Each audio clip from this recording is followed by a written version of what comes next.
Hey, just wanted to jump on here. We'll see how long I get to be here, but I'm Stephanie Suchek, and I just wanted to share a quick snippet here. So, yesterday I was talking a little bit about making actions, setting goals and making actions. So, really focusing on small, bite sized pieces of action in order to be able to attain your goal.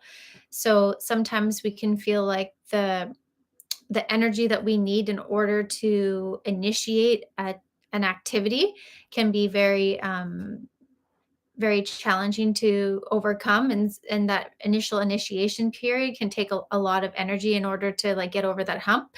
So we talked about small steps in order to accomplish the bigger greater goal. We also talked about goal setting and what entails a valuable goal. And yeah, so I wanted to kind of talk a little bit more. And so I titled today a little bit about mindset, and just wanted to jump on here and explain that. So, really talking about how your thoughts and your actions and how they're all connected, and you feel like you're distracted and you don't know why you're distracted. You feel like you can't initiate. You're having such amount of trouble and difficulty initiating.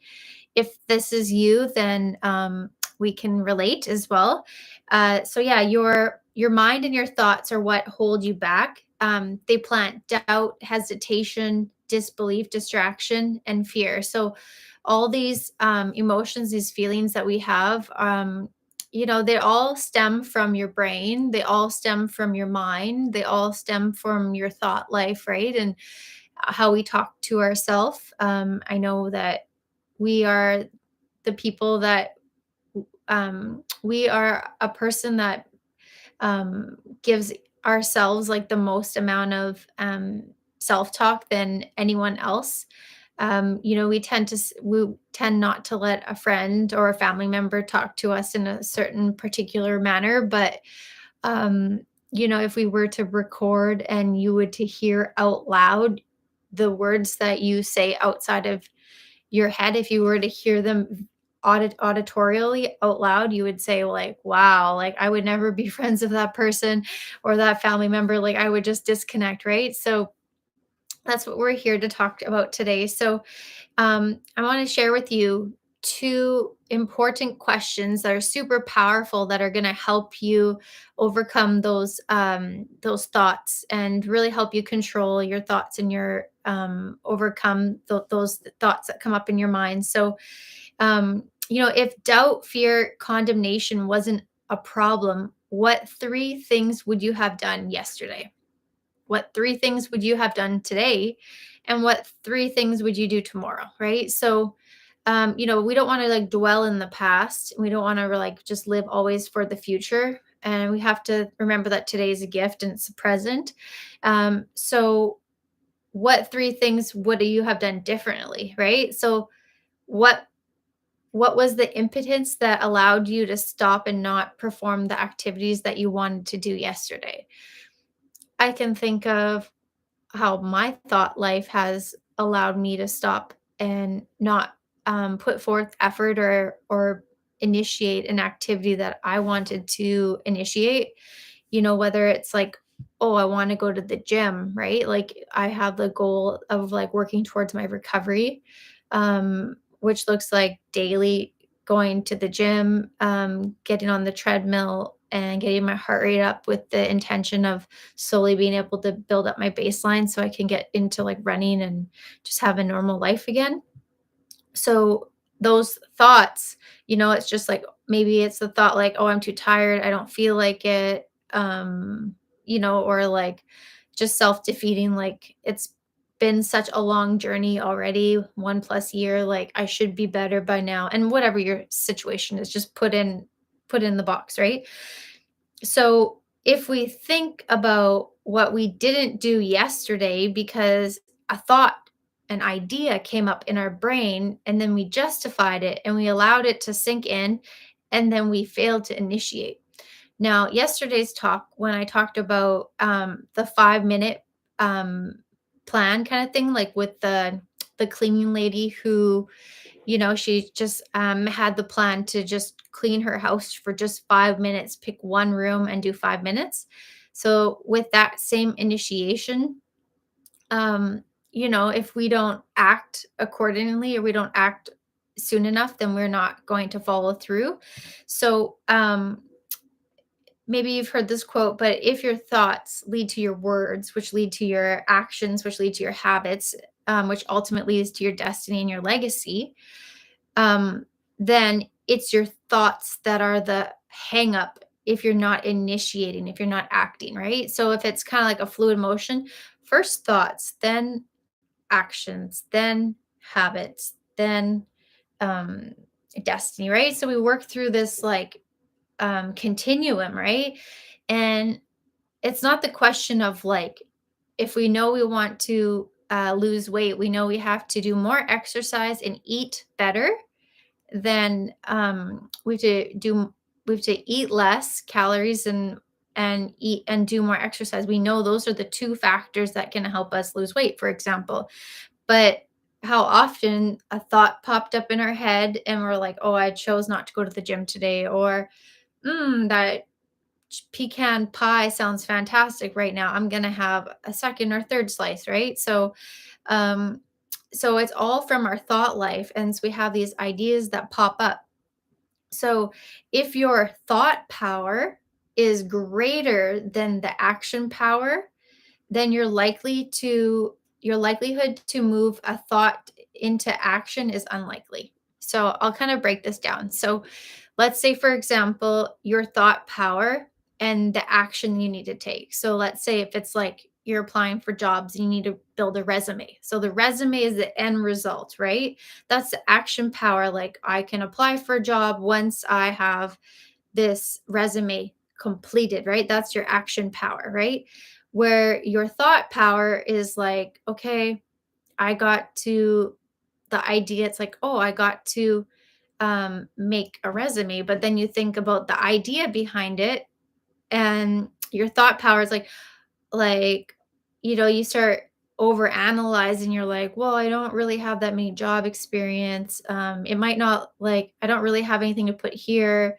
What about my reference there? And you just start like over analyzing, right? And we like add that laundry list of stuff, right? Da da da da da da da da. And then all of a sudden we have this laundry list of thoughts that we put, and then the task that we have to accomplish is just out of bearing, right? So we plan not to initiate because of that. Those thoughts that we have are greater than the action that would be required. So the second question I want you to ask yourself today is what we could do, or what can we do to shrink our action so that it is bite-sized piece, and we flood our thoughts with belief, positivity, mindset, and I'll call it brainwashing, right? So, um, what could we do to shrink our action, right? So, if you think this resume, it's like it's a huge task, right? But we still have this like flood of action power, right? So we have this action power, and then we have this thought power.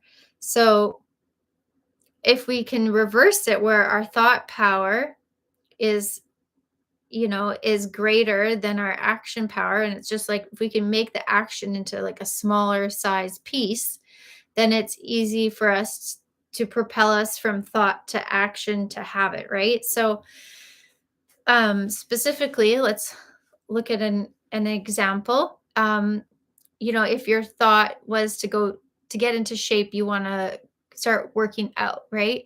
So your thought is like, oh, I should go to the gym, right? But then your action, you're thinking like, oh, well, I'm gonna have to do like an hour and a half workout for me to get the results that I want, or that my goal is too big. I want to lose 50 pounds, let's say.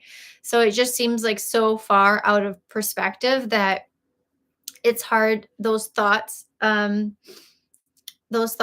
like don't allow you to move to that action power next. So what we can do is we can shrink the action that's actually required for us to get started. So if we shrink the action to be like you know what? I'm just going to show up in the gym and I'm going to do 5 minutes and that's it. If I stay any longer, that's a bonus. So, so there's that one thing. And then when we're talking about our thoughts lead to action, which our thoughts lead to our words, to our actions, to our habits, to our and ultimately to our destiny, then we need to really focus on our input into our brain too, right? The thoughts that we have. So kind of a double-edged sword. So not only are you looking at making your action that you have to initiate as small as possible, but you're also looking at growing your input into your thoughts. So instead of the thoughts being like a laundry list of like negative things, you want to be able to build that like laundry list of positive things into your thought life. And that can come from your input. So the things you read, the people you listen to, the audios you're around, the people you're around, whether you have like a mentor or coach, somebody that has fruit in the tree in an area of your life that you want to be, right? And so those are your inputs, right? And so if you can flood your brain and your mind with positive thoughts, like, not like happy clappy type positive, but like just, things that are not self-defeating, right? That like that overcoming mindset, positivity, you do hard things, like it's okay not to be okay, like, just like things that are going to build you up rather than listening to that self-talk that might beat you down. So in closing, I just wanted to say that we all have choices, and as we make even just the smallest choices, they will ultimately decide our destiny, our destination, our destiny, however you want to put it.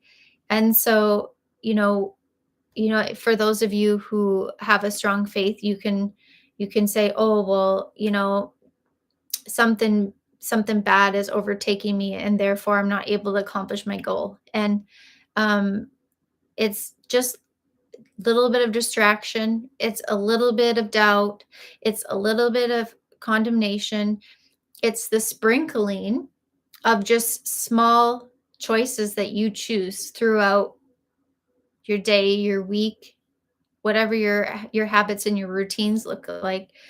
So our small choices are doing enough to create passivity and destruction. Hence the need to have a targeted strategy. So we're going to talk more about strategy tomorrow in regards to schedule, coming up with a plan, game action.